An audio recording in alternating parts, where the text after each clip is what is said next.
Okay, so I just wanted to start with that. Okay, so put yourself first. Never ever sacrifice yourself because you, my brother, you, my sister, are not Jesus Christ. Okay, good. After you do that, the next thing I want to talk about quickly is to seek professional help. Seek professional help. As Africans, and that's who I am, I do not know where you're watching this from, wherever you're watching from on the earth. As Africans, counseling and professional help is something that we're not very used to as Africans. So, most people go through their lives needing professional help and counseling, but never really going for it. Most people need therapy, but they never go for it because maybe as a society we have not come to a realization that therapy is very very important. Okay, so I'd say that you seek professional help. You need to talk to somebody, and most likely a professional. I know that most most pastors or spiritual leaders in churches have a little bit of training in this field. So if you have someone in your place of worship who you believe has some form of training or some form of experience, you can seek help from such people, or you can go to a professional therapist or a professional psychologist and get the needed help you need. Okay, but essentially realize that you need professional help. Okay, you cannot do it by yourself. Now, you need to get help before you hop into another relationship. If not, your new relationship will just be a rebound that will lead to greater problems later on. So, the solution for a broken relationship or a broken heart is not another relationship. It is to first of all get professional help. You need to give yourself time to heal. Healing is very, very important. Okay. So I'd say that you seek professional help and talk about it. Sometimes just talking about it is all you need. Just talking about it can heal you, can help you see the light again. Just talking about it can release the burden that you've been carrying for so long. Okay, talk about it and be ready to really open up. Next thing I want you to do is to embrace forgiveness. But before you embrace forgiveness, I want you to express your feelings. Express your feelings. You cannot forgive when you have not oftentimes poured out your heart. Now, one advice that I've come to realize that is not healthy is asking people to just walk away and leave it for God. While that may sound very spiritual, I beg to disagree. I believe that when someone hurts you, you should, as a matter of urgency and importance and compulsion, express your feelings to them. Let them know what they have done to you. Let them know how hurt you really are. Let them know how angry you are. Let them know how much you hate them or how much you still love them. Now, in seeking professional help, as you open up to your counselor or to your therapist, you need to go back to your partner and really pour out your heart. It does two things for you. First of all, it releases you of the burden. Okay. Secondly, it helps your partner, the person you're living, helps them understand who they really are, what they have done to you and gives them an opportunity to maybe correct and improve on themselves. Have you ever been in a situation where someone left you and you are not really sure of what you did wrong?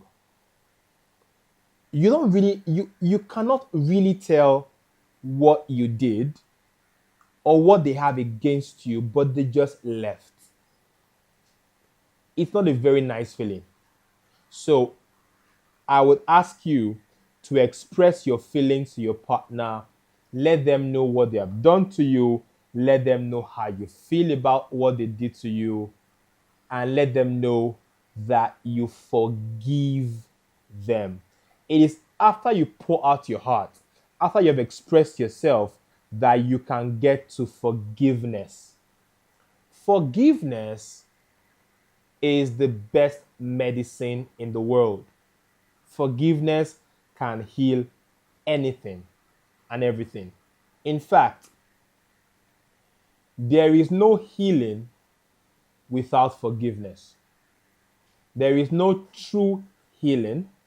There is no true deliverance without forgiveness. Forgiveness isn't for the person who offended you, it is for yourself. Someone said that holding a grudge against anybody or against someone is like you drinking poison and hoping the other person dies. So, in forgiving, you're helping yourself. What do? Forgive. Let it go. Quick question, and you can drop your answers in the comment section. Is there anything that is unforgivable? Is there any situation that cannot be forgiven? I know my answer, but I'll allow you answer that, okay?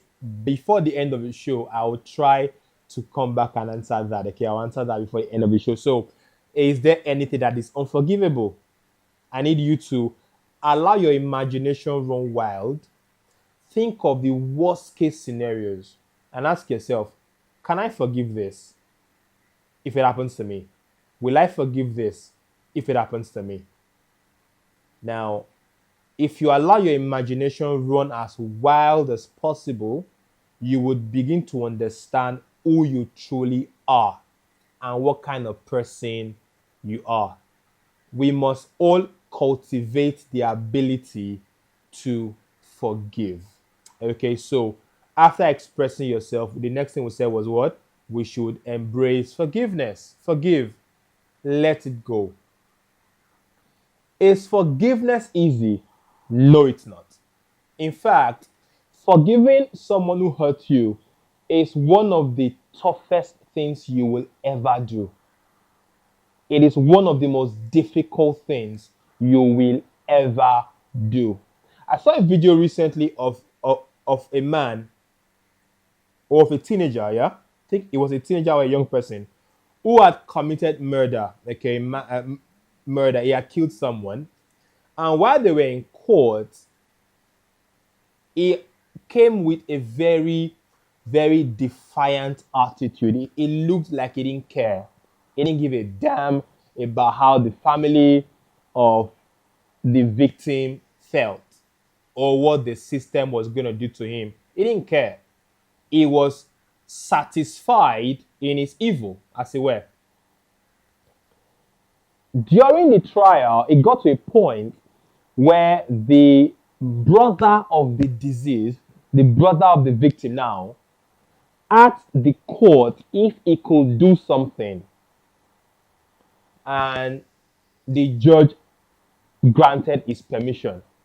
So the sibling of the deceased who had been murdered walked up to the killer of his brother and looked at him in the eyes and said, I forgive you. I forgive you, and hugged him. For the first time throughout the trial, this guy broke down in tears and actually wept. Point is this, that forgiveness brings healing. forgiveness can heal. It doesn't matter how bad the person is or how evil you think they are. Sometimes forgiving them and letting them know that you forgive them can be just the healing they need. Because the truth is that everyone is a product of one trauma or the other. People have gone through traumatic situations that have programmed them to become as evil as they are today. Nobody was born evil. Nobody was born with a tendency to be wicked. No matter how evil someone is, something drove him to that point. That's why forgiveness can be the very powerful tool that brings healing to anybody. Okay, so let's embrace forgiveness, okay?